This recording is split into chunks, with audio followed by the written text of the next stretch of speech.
I'm okay, I'm fine. Kincana, kincana, teng neng neng neng neng. Ku menahan rasa sakit, rasa sakit. Few moments later.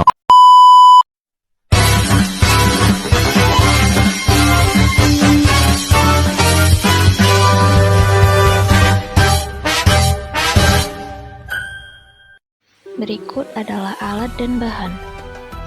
Langkah pertama, cuci beras ketan hingga bersih. Masak beras ketan dengan santan. Hidupkan kompor dengan api sedang. Aduk-aduk agar beras ketan tidak lengket. Aduk sampai air santan sudah mulai menyusut. Lalu masukkan beras santan ke dalam loyang yang sudah dilapisi dengan plastik. Masukkan beras ketan secara merata dan sedikit ditekan-tekan agar permukaannya padat.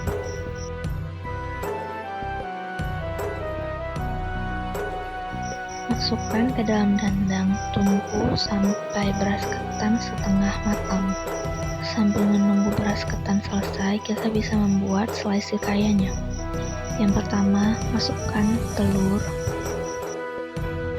Kemudian dilanjutkan dengan gula. Aduk gula dan telur terlebih dahulu hingga merata.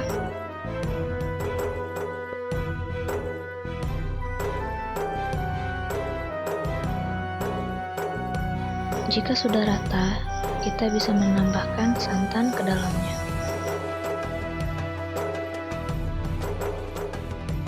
Aduk semua bahan hingga tercampur rata. Jika sudah tercampur rata, kita bisa menggabungkan selai dengan pulut yang kita kukus tadi.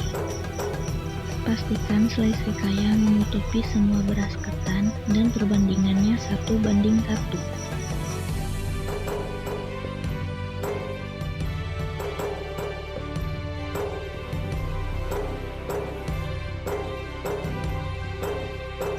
Selanjutnya kita kukus 15-20 menit dengan api sedang. Penggunaan plastik pada loyang memudahkan kita untuk mengangkat pulut agar tidak lengket dengan loyang. Dan ini hasil akhir dari pulut srikaya.